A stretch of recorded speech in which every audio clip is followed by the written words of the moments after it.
And so I would have worked here in 1968 when I was 16, and my job was a glamorous, I mean, today they call them car detailers. At that point they said, hey kid, we've got some cars in, go wash them and clean them up. You know, so that was my job. And it was also to shuttle cars. I got the opportunity to shuttle cars between the Macomb dealership and the Galesburg dealership. What I remember is I learned to drive a manual transmission because I was too afraid to tell anybody I couldn't do so. And a lot of cars in those, you know, in the 60s were still had manuals. Yes. And they told me to move a car or take it to Galesburg, and I better had figured out how to drive a manual. And I did, and so that's how I learned. So every day I would come, they would give me a hose and a bucket, and I'd clean cars, nothing inside. I was not allowed to do it inside. It was always done out on the lot.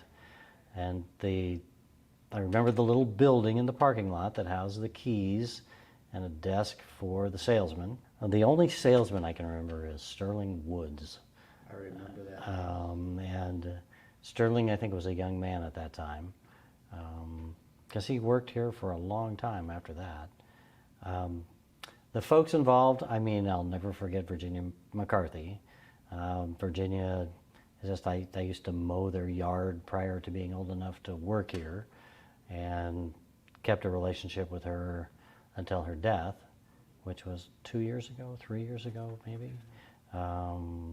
Eddie died a long time prior to that, but again, my father was good friends with Eddie, and that's how I'm sure I got the job. I didn't get it on my own merits. I'm sure my father pleaded that his ne'er-do-well son could, you know, actually have summer employment. My most vivid recollections are driving those cars, because I mean, what 16-year-old doesn't want to drive brand new cars and Thunderbirds and all that kind of good thing. We'll never forget Reggie York, because Reggie was just the most colorful character you ever wanted to meet. He had a joke for everybody, and we kept a relationship with Reggie until his death, and so I ended up running the insurance agency that my father owned, and Reggie was a customer up until the very last days.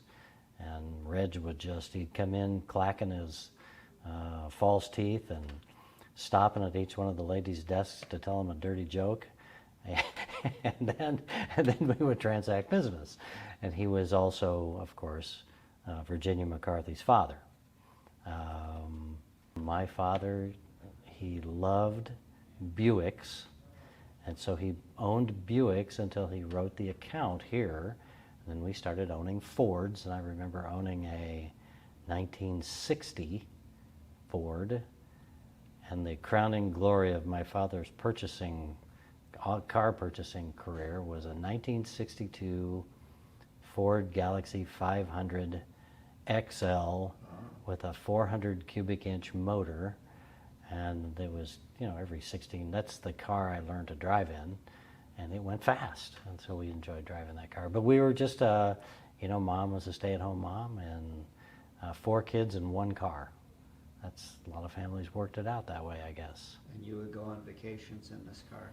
We would go. Dad would put a car top carrier on there, and he'd load you in, and one kid would be in the back window, right? Because there's no such thing as seat belts at that time. And one would lay in the back window, and the other 3 would be in the back seat, and then we just, you know, go wherever we were going. So, well, Jim, thank you very much for coming in today and sharing your remembrances of this place. Well, thank you. I appreciate it.